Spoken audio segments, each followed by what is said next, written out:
যে তৈরি হয়েছে তৌহিদি জনতার নামে কারা এই কাজগুলো করছেন, আপনি দেখবেন এদের পিছনে আন্তর্জাতিক ষড়যন্ত্র আছে।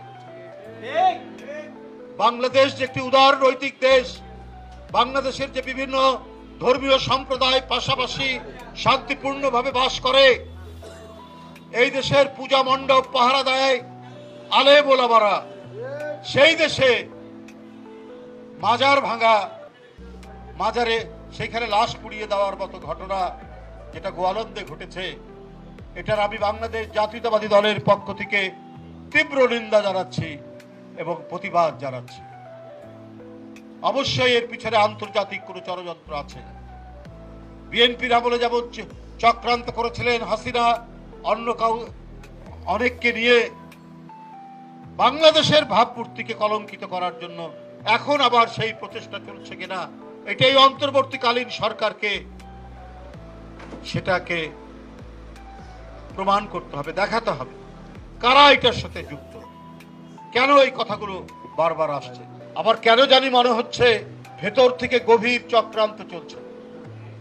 আমরা আমাদের এই বয়সে আমরা কিছুটা পাকিস্তান আমলও দেখেছি, তখন ছোট, তখন তো মাজার আক্রমণের কথা শুনিনি, তখন তো আমরা মাজারের কোনো লাশ পুড়িয়ে দেওয়ার কথা শুনিনি। এখন তো আরো এগিয়ে যাওয়ার কথা দেশ। আজকে হঠাৎ করে এই কাজগুলো কেন হচ্ছে?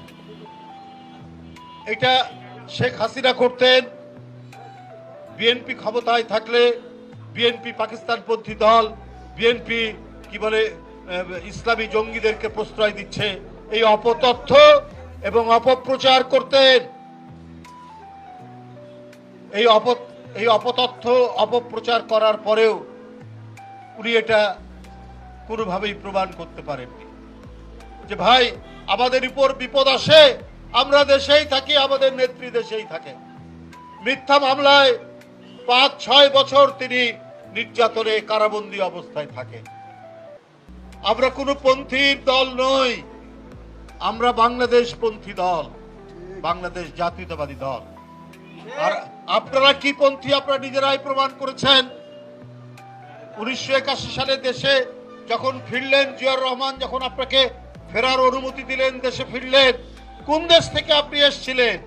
আবার 5ই আগস্টে কোন দেশে পালিয়ে গেলেন?